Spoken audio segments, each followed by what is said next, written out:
Hey everybody, leading sports clubs over in Sweden. Welcome to this deep dive. Yeah, welcome. We're going to be talking about technology and sports and specifically, how it's changing things for you and the athletes that you work with. Um, yeah, it's a really fascinating area, Yeah, so you're probably already using some tech in your clubs, right?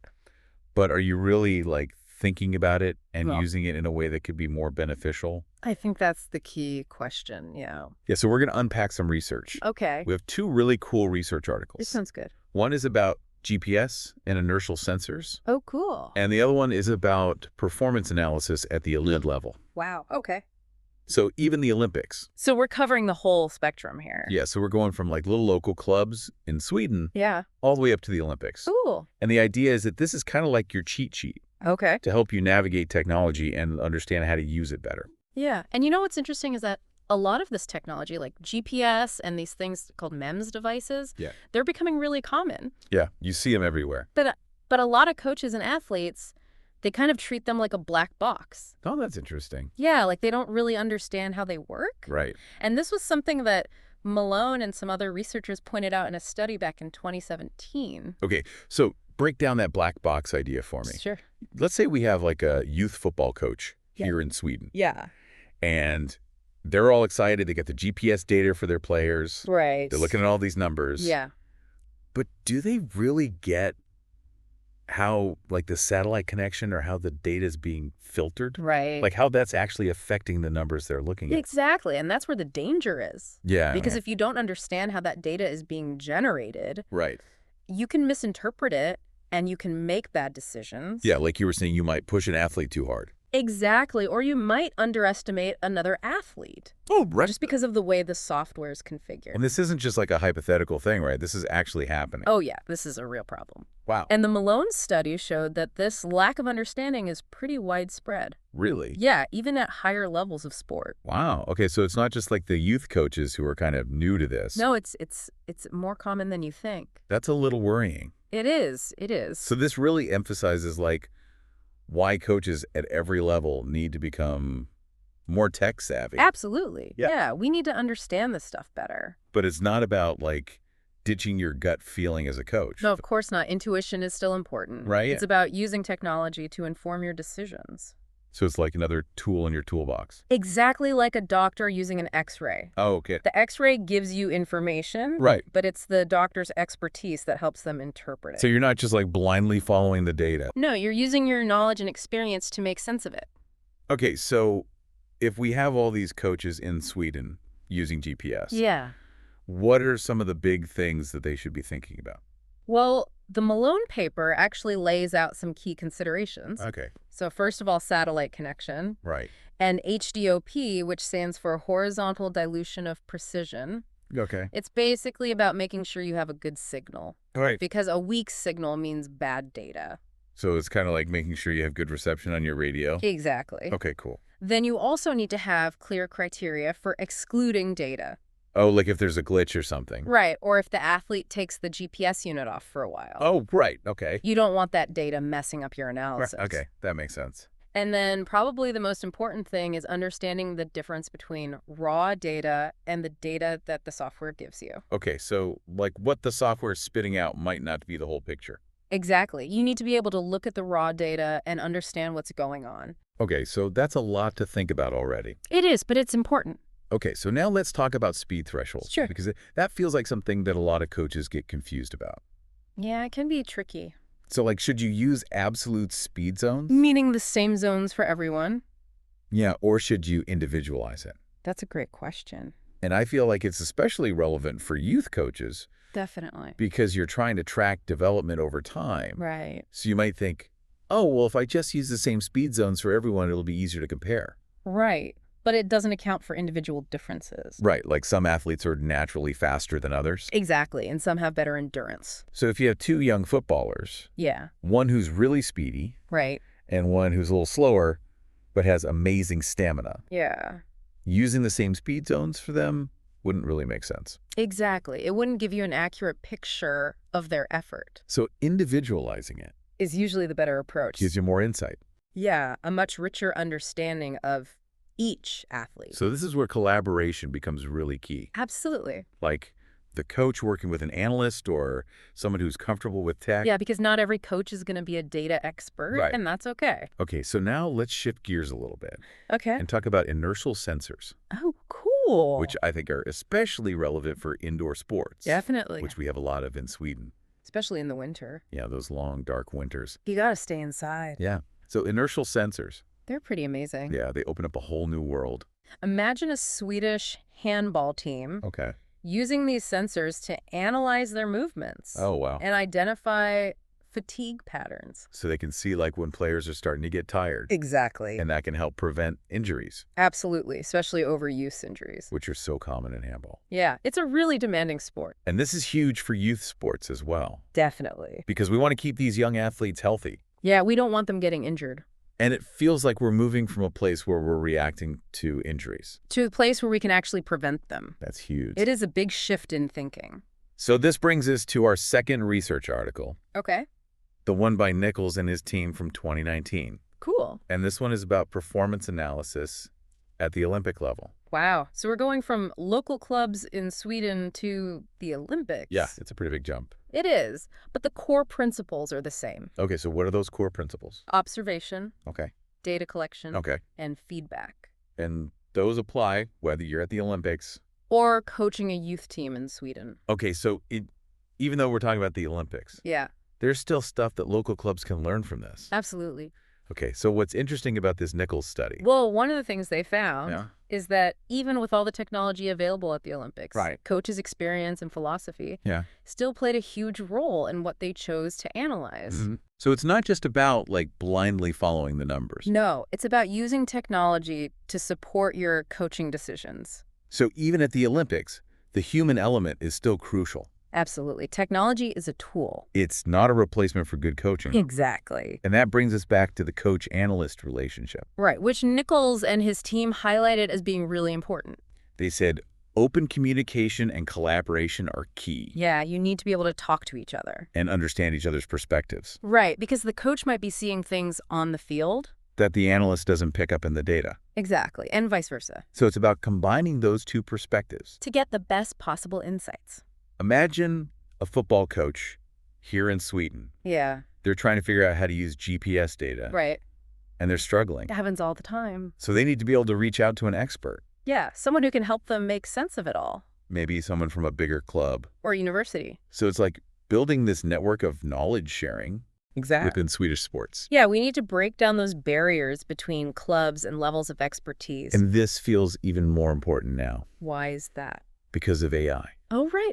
Artificial intelligence. Like that's the next big wave that's coming. It is. It's already here in some ways. Yeah, and I don't know if we're prepared for it. That's a good question. And the Nichols study actually touched on something really important here. What's that? This disconnect between research and what's happening in practice. Oh, right. So a lot of the research that's being done Yeah. isn't really addressing the needs of coaches. Exactly. It's like this academic bubble, Yeah, and that makes it harder for coaches to adopt new technologies, like AI. especially AI, because it's so complex. Yeah, it could feel really intimidating. But yeah, so we need to bridge that gap. Between the researchers and the people on the ground. Absolutely. So this is a call to action for everyone involved in Swedish sports. Okay, I like it. We need to make sure that the research is actually translating into real-world solutions. Solutions that will benefit our athletes. Exactly. That's the goal. Yeah. So this deep dive, it's Yeah. not just about understanding some abstract concepts. Right. It's about giving you the knowledge to be a better leader To make sure that Swedish sport thrives. in this tech-driven world. Exactly. We can't fall behind. And this is just the beginning. It is. The pace of change is only going to accelerate. Yeah, technology's evolving so fast.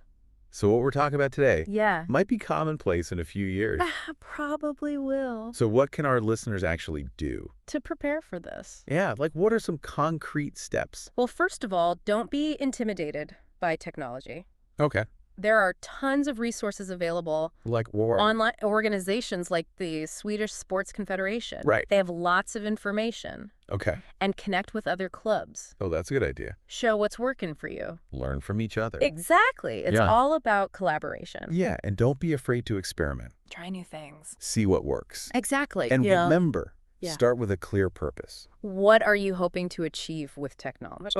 Yeah, like what's the goal? How will it benefit your athletes. Once you have that clarity, Then you can start exploring the options it's like having a compass. to guide you through this technological landscape. Yeah, that's a great analogy. And don't forget the human element. Oh, right. That's so important. Technology should enhance the coach-athlete relationship. Not replace it. Exactly. And at the end of the day, Yeah, sports are about human connection passion. and the pursuit of excellence. And that's something that technology can't replicate. Now, you mentioned a thought-provoking question, I did.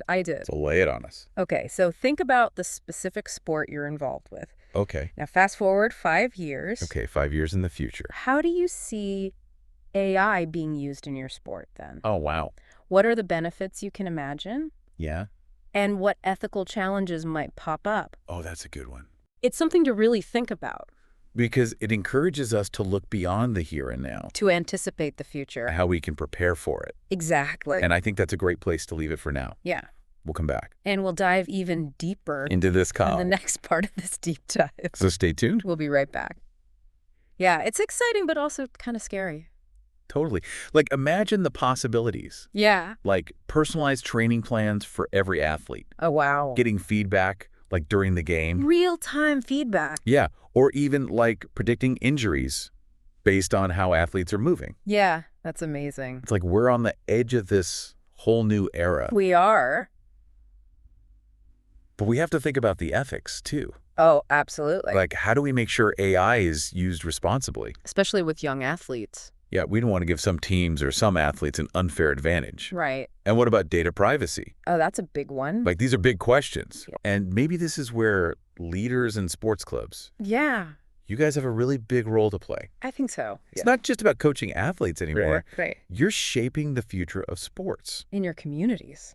Yeah, like the decisions you make today about technology Yeah. and how you're using it It's going to have a ripple effect. for years to come. Absolutely. So this deep dive, Yeah, it's not just about some like abstract ideas. right. It's about giving you the knowledge to be a good leader And make good choices. and make sure Swedish sports are thriving. In this crazy tech world. Yeah, and this is just the start. It is. Like the pace of change is only going to get faster. It's crazy how fast technology is moving. So what can our listeners do to get ready? Like, what are some actual things they can do? Yeah. Well, first of all, don't be scared of technology. Okay, good advice. There are so many resources out there. Like what kind of resources? Well, you can find stuff online. Okay. And organizations like the Swedish Sports Confederation, they have a ton of information and connect with other clubs. Oh, that's a good idea. Yeah, share what's working for you. Learn from each other. Exactly. Don't be afraid to try new things. Yeah, experiment a little. See what works. Exactly. And remember, Yeah. start with a clear purpose. What are you trying to achieve with technology? Yeah, like what's the goal? How is it going to help your athletes? Once you know that, You can start looking at the different options that's like having a map. to guide you through this tech world. Yeah, that's a good way to put it. And don't forget about the human side of things. Right. That's so important. Technology should make the coach-athlete relationship better. Not replace it. Exactly. Because at the end of the day, Yeah. sports are about people Passion. and trying to be your best. And that's something technology can't replace. So we talked about how Malone's research Yeah. emphasized the importance of understanding how data from GPS and inertial sensors works. Right. And there's something similar in the Nichols study, Oh, yeah. What's that? even at the Olympics. Yeah. A coach's experience and philosophy Yeah. shape how they use performance analysis. So it's not just about the numbers It's about context. and the human element. Exactly the same piece of tech, Can be used in so many different ways. depending on the coach The sport. and what they're trying to achieve. It's all about finding what works for you. Yeah, one size fits all doesn't work here. No, it's about being adaptable And willing to learn and experiment. and always putting the athlete first, Right. Technology should serve the athlete. not the other way around. Okay, so there's one more thing we need to talk about. What's that? The money. All right, the financial side of things, Yeah, technology can be expensive. especially for smaller clubs. Yeah, they don't always have big budgets. But it doesn't always have to be about buying the most expensive stuff. Yeah. Sometimes simpler solutions can be just as good. And there are ways to access technology without spending a fortune. Like how? Well, a lot of universities and Yeah. sports science institutes, Right. they offer support to local clubs. Oh, that's great. And don't forget about collaboration. Right. Like clubs can share resources and expertise. That's a great idea. So it's about being creative Yeah. and finding solutions that work for you. And your budget.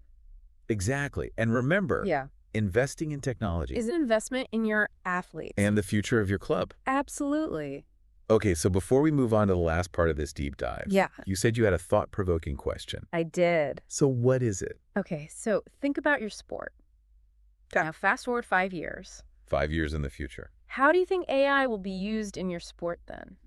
Wow. What are the good things you can imagine? Yeah. And what ethical problems might come up? Ooh, that's a tough one. It is, but it's worth thinking about. It really makes you think about the future. And how we can shape it. Yeah. And how we can prepare. Exactly. Yeah. It really is a challenge. But it's a chance to like shape the future of sports Yeah. and how technology can be used to empower both athletes and coaches. I like that. And that brings us back to, what we've been talking about. Yeah. Technology's impact on that coach-athlete relationship. That's the heart of it all, really. Yeah. And we've talked about how coaches need to be more comfortable with tech. Right. Understanding the data. And what it actually means. Not just taking it at face value. But it's not just about coaches becoming like data experts. Right. It's about how technology can actually help coaches and athletes communicate better Oh, that's interesting. and understand each other more deeply. Yeah, I like that. So let's say you have a young swimmer here in Sweden, Okay. and they're trying to improve their technique. Right. In the past, the feedback they got was limited to what the coach could see. Right. And explain. Yeah, and explain with words. Yeah. But now, with underwater cameras and all this fancy motion analysis software, Oh, yeah. that swimmer can actually see themselves. Wow. Like they can see their movements, Oh, that's cool. and they can see what's working and what's not. So they're not just relying on the coach's feedback. Right. They can actually see it for themselves. That's powerful. And they can even compare themselves to like elite swimmers Wow. and get a whole new level of understanding. That's amazing. And the coach can then use that visual feedback Yeah. to like really tailor their guidance. To that specific swimmer. Yeah, it's like having a personalized coaching session. Powered by data. Powered by technology. I like it. And it's not just about technical skills either. Right. Technology can help athletes understand their own bodies better, Oh, yeah. Their heart rate, their recovery, their sleep. all that stuff. Yeah. So it gives them the power to take ownership Of their training. and make better choices about their health. And their well-being. Yeah, it's like we're moving away from this model. Where the coach is the only expert. Yeah, like the coach is the holder of all knowledge, Right. to one where the athlete is really an active participant. And their own development. And that's a good thing. It is. It benefits everyone, From youth athletes. all the way up to elite athletes. Absolutely. So if you're leading a sports club here in Sweden, Yeah. what's the key takeaway from all of this? Embrace technology, but don't forget about the human element. Right. Use technology to empower your athletes, Yeah. to strengthen that bond between the coach and the athlete, Yeah. and to create a culture of learning and growth. That's awesome. I think that's the most important thing. So this deep dive, Yeah, it was really just the starting point. it is. Now it's up to you to keep learning To keep experimenting. and to find the best ways for technology to help your athletes and your clubs. That's the challenge. And the future of Swedish sports is in your hands. Go make it amazing. That's a great way to end it. Thanks. Thanks for joining us for this deep dive, It was my pleasure. and we'll see you next time. Bye, everyone.